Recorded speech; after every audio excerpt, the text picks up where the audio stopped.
What is up, everybody? Welcome back to the channel. As y'all know, Pokemon investing has been extremely lucrative for the past 30 years, especially the booster boxes. For example, the S&P 500 in the stock market, they typically on average returns investors 10% back year after year. But the booster boxes, they generally return investors approximately 20% year after year for the past 30 years. So you think about that right now. It's basically doing twice as well as the stock market on average. So that's why I highly recommend those of you who are not investing in Pokemon to definitely add some to your investing portfolio, as silly as it sounds. With that being said, let's get right into today's video, which is about how to invest in Pokemon cards when you have no money.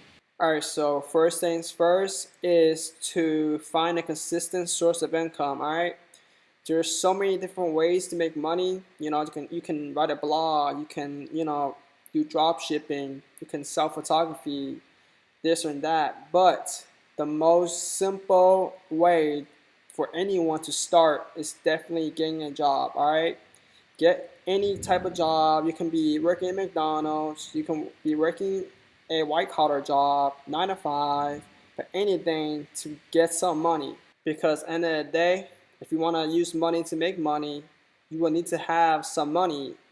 So that's the most simple and fastest way is definitely getting a job. It doesn't have to be the most fanciest job, but as long as you get consistent source of income, you know what I'm saying, get some money, that's all that matters. Alright, so now let's move on to step 2, which is pay off all debt. Alright, so figure out how much you owe, you know what I'm saying, focus on one debt at a time. Right, you want to start off with credit cards or loans with the highest interest first and start paying them off, because at the end of the day, you don't want to pay unnecessary interest that keep adding up over time, right? So we want to knock out all that as soon as possible.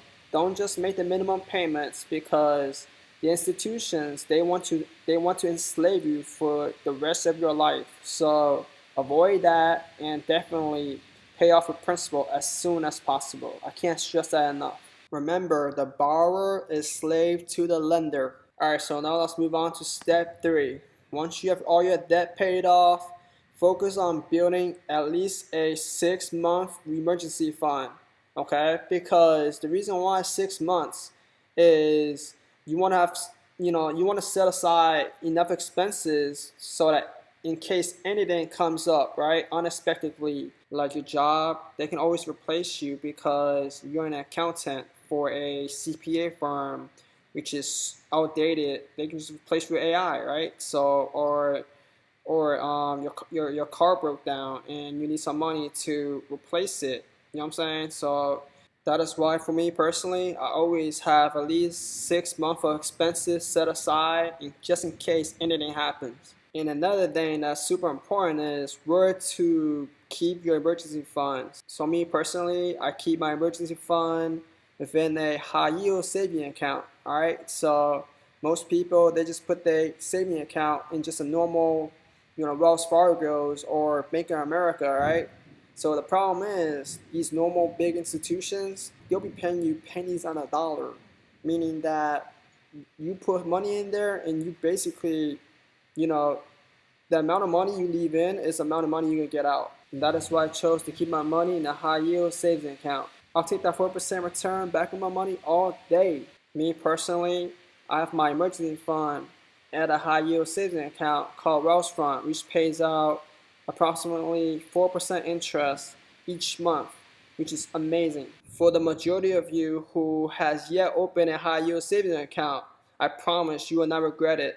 It's literally free money that you're leaving out on the table if you don't. So convert today, open high yield savings account, and you'll be so thankful that you did.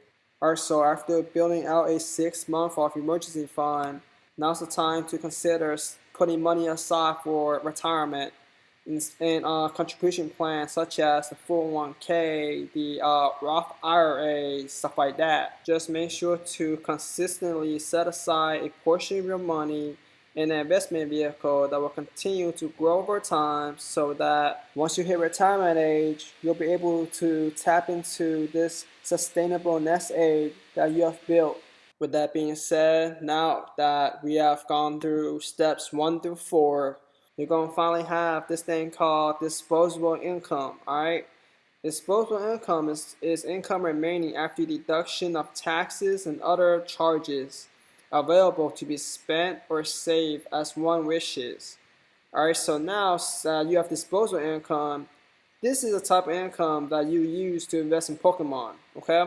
The reason why I advise people to only invest your disposable income into Pokemon cards is because, think about it, you only want to invest the amount that you're willing to lose. Alright, so with like any investment, nothing is 100% returns. Okay, there's always going to be a risk associated to any type of investment. I just don't want to see people losing money investing in Pokemon cards, because I've seen it time and time again where people have to sell off their Pokemon investments because of something unexpectedly happened, like they got laid off from their job, therefore they don't have no money to pay rent. So the best thing to do at that moment of time is to sell their Evolving Skies booster boxes for 50% off market. Scenarios like this happen often because the reason why people can't just get full market value, because you think about it right now, right? Pokemon investing is, just say Evolving Skies booster box is sitting at $2,000 market. Okay, if you have time, to wait, yeah, you can get close to that. But for somebody who needs the money right away, to pay their rent, otherwise they'll get evicted, then they're like, they'll just take anything at this point. So as y'all know, Pokemon isn't as liquidable as stocks. So it's going to take time to find the willing buyer that's willing to pay. Most people, they're not willing to pay $2,000 for a booster box. So someone might offer $1,000, and if you need money at the moment in time, you might as well just take it. And that's why it's always wise to invest only your disposable income towards Pokemon cards. This way you'll never panic sell and only get pennies on a dollar. Last and not least, you must have patience. Alright? So in the end of the day, the reason why most people, they can't make money investing, because they have no patience. Okay? They all expect things to happen overnight.